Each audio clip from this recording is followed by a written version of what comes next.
Down and Out in Paris and London, published in 1933, stands as George Orwell's poignant memoir on the theme of poverty. Within its pages, Orwell shares the harrowing accounts of his time spent in the bustling metropolises of Paris and London, just before embarking on his journey as a novelist. This narrative is marked by his detailed recollections of navigating the challenging terrain of near homelessness and the unique experiences he encountered while traversing London. George Orwell's life took a significant turn when he departed from his position as a police officer in Burma. He relocated to London, where he immersed himself in travel and the pursuit of material for various journals. It was during this period that he began crafting the initial drafts of what would later evolve into the second half of his manuscript. Subsequently, Orwell found himself drawn to Paris, specifically to the vibrant Latin Quarter, renowned for its bohemian ambience and populated by writers and artists alike. However, Orwell's sojourn in Paris was marked by a serious illness that eventually compelled him to return to London, where he embarked on his writing journey.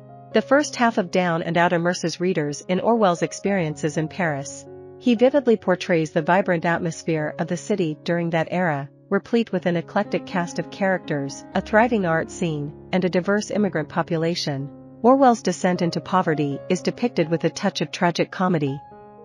He loses his savings due to an unfortunate incident involving an Italian compositor who replicates his room key. To make ends meet, he briefly sustains himself by teaching English, but this source of income eventually dwindles. Desperation sets in, leading him to sell his clothing and even pawn it as he embarks on a job hunt alongside a Russian waiter. Orwell's dire circumstances lead to days of hunger and near homelessness, teetering on the precipice of destitution. Eventually, he secures employment as a dishwasher in a hotel, a role that he describes as mind-numbing, offering meager pay and grueling hours, akin to what he equates to slave labor. The squalor of the hotel's servants' quarters and their relentless work schedules are vividly portrayed. The servants toil tirelessly, with little respite, only to squander half of their earnings on Saturday nights in revelry. Orwell even recounts a night when a murder occurs just below his living quarters, yet everyone in the house remains oblivious, slumbering through the tragic event. Orwell reflects on the baffling indifference of his fellow workers to the murder that occurred nearby. He grapples with the question of how they could carry on as if nothing had happened, ultimately concluding that given the demanding nature of their labor, it seems extravagant to lose sleep over such an incident. A turning point arises when his Russian friend, brimming with optimism about securing a better job at a new hotel, decides to quit, and Orwell, swayed by this optimism, follows suit. Initially, the new hotel faces challenges, and Orwell goes unpaid for 10 days. Rather than face his landlady, he resorts to sleeping on a bench.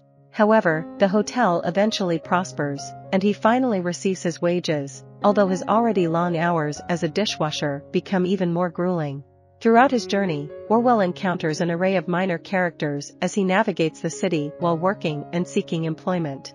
At a certain juncture, he muses on how the demands of dishwashing have enslaved him, contemplating the absence of unionization among dishwashers due to their occupation's relentless nature, leaving little room for broader considerations. As the strain of his job begins to take a toll on his mental health, Orwell reaches out to a friend back in London. This friend agrees to assist him in finding a job and sends him money to retrieve his pawned clothing. Orwell decides to leave Paris and return to London, where he is slated to care for an invalid. However, his employer and the patient depart for foreign shores, leaving Orwell temporarily jobless once more. He resorts to a transient existence, living as a tramp, seeking shelter in public spaces or Salvation Army accommodations.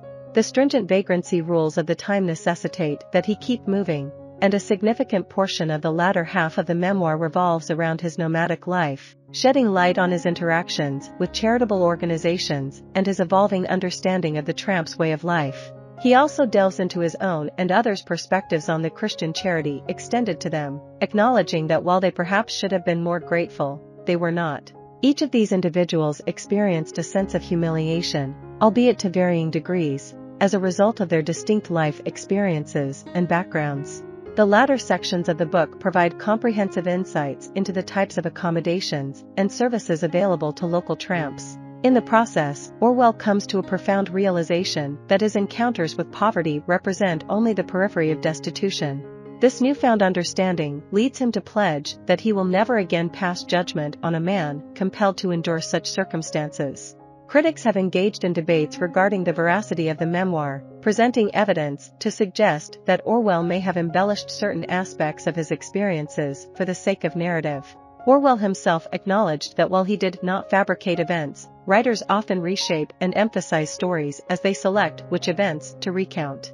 He believed that part of his duty as a writer was to craft a compelling narrative and convey broader truths about his experiences by rearranging and editing the stories he chose to tell.